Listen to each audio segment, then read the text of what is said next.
So guys आज हम एक बहुत इंपॉर्टेंट कॉन्सेप्ट पढ़ने जा रहे हैं जिसका नाम है alpha diversity, beta diversity, gamma diversity. मैं आपको सिर्फ डेफिनेशन ही नहीं, इनका थोड़ा सा डायग्राम करके भी समझाऊंगा जो आपको एक बहुत ज़्यादा क्लियरिटी देगा और आप इसे कभी नहीं भूलोगे, ये मेरी गारंटी है अगर आपने ये लेक्चर देख लिया तो। देखो ये जो पर्टिकुलर टॉपिक है ये यूपीएससी, CDS, CAPF जैसे एग्ज़ाम में कई बार पूछ चुके हैं और पूछेंगे क्योंकि ये बहुत इंपॉर्टेंट कॉन्सेप्ट बन जाता है। तो बेसिकली अल्फा डाइवर्सिटी की बात करेंगे। It refers to the diversity within a particular area. अगर ये एक पर्टिकुलर एरिया है, बेसिकली ये वाला जो है, तो देखो, और पर्टिकुलर एरिया और इकोसिस्टम या फिर ये एक इकोसिस्टम है that and is usually express by the number of species. मतलब यहाँ कितने नंबर में स्पीसीज है, 1 2 3 4 5 6 7 है, मतलब यहाँ कितनी ज़्यादा स्पीसीज हैं, कितनी ज़्यादा स्पीसीज यहाँ रहती हैं, उसको हम कहते हैं अल्फा डाइवर्सिटी। बीटा डाइवर्सिटी कहते हैं अगर मैं यहाँ पे 7 हैं और यहाँ पे 9 स्पीसीज़ हैं, तो जो यहाँ से यहाँ जाने में जो यहाँ चेंज आया ना उसे कहते हैं बीटा डाइवर्सिटी। टोटल 9 स्पीसीज़ है यहाँ पे, यहाँ 7 है, मतलब 2 स्पीसीज़ यहाँ ऐड हो गई हैं, तो इसे कहते हैं बीटा डाइवर्सिटी। ठीक है, देखो अभी थोड़ा सा आपको कन्फ्यूजिंग लग रहा होगा, बट इसके बाद जिस डायग्राम से मैं आपको समझाऊंगा बहुत ईजिली समझ आ जाएगी। सिर्फ मैं आपको डेफिनेशन देने की कोशिश कर रहा हूँ। ठीक है, आगे देखते हैं। Gamma diversity, it is a measure of the overall diversity of the different ecosystem within a region. यहाँ देखो एक वर्ड लिखा हुआ डिफरेंट इकोसिस्टम। समझ लो ये एक इकोसिस्टम है, ये एक इकोसिस्टम है, ये एक इकोसिस्टम है, तो ये एक इकोसिस्टम है, ये एक इकोसिस्टम है। ठीक है, 1 2 3 4 5, इन पाँचों इकोसिस्टम में समझ लो 5 3 4 5 3, इन सबको ऐड करके जो स्पीसीज आएगी ना उसे हम कहते हैं गामा डाइवर्सिटी है यहाँ पे। ठीक है, आगे हम डायग्राम में देखते हैं, आपको अच्छे समझ आएगा। देखो सबसे पहले हम देखेंगे अल्फा डाइवर्सिटी का। यहाँ से देखो अल्फा डाइवर्सिटी में आ जाओ एक बार।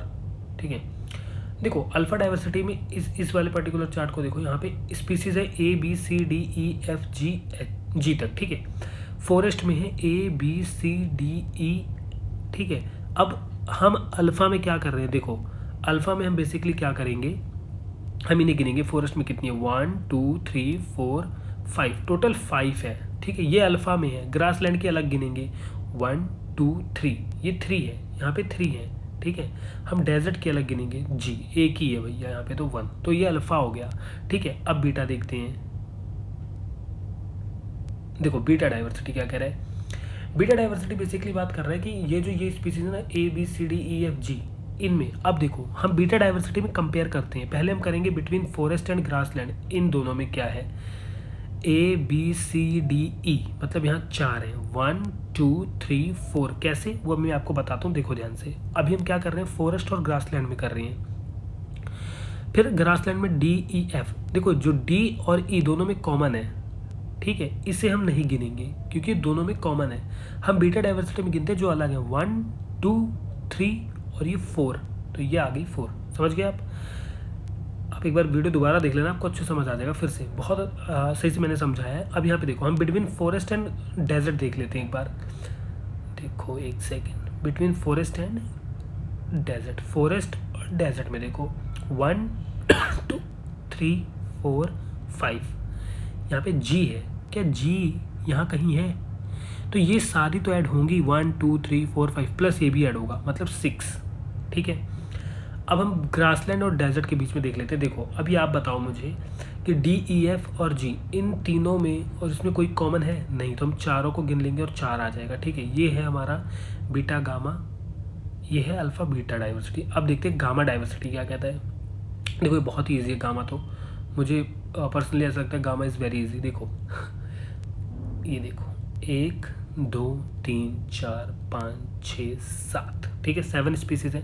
फॉरेस्ट में कितनी पाएगी, 1 2 3 4 5, ग्रासलैंड में 1 2 3 और यहाँ 1, तो 3 और 4 4 5 6 7 8 9, टोटल 9 है ना। देखो 1 2 3 4 5 6 7 8 9, लेकिन यहाँ पे देखो 2 स्पीसीज ये कॉमन है, इन्हें हम निकाल देंगे, जो भी कॉमन होगा उसे निकाल देंगे। अब देखो 1 2 3 4 5, ठीक है, 1 2 3 4 5 6 7। देखो 7 कैसे होगी मैं आपको बताता हूँ। देखो ABCF, ये 5 हो गई, प्लस देखो D और E, ये दोनों यहाँ कॉमन है, लेकिन ये D और E की स्पीसीज तो है, D और E, ये 1 और ये 2, मतलब 5 + 1 + 1, मतलब टोटल 7, तो ये 7 स्पीसीज आपकी हो गई।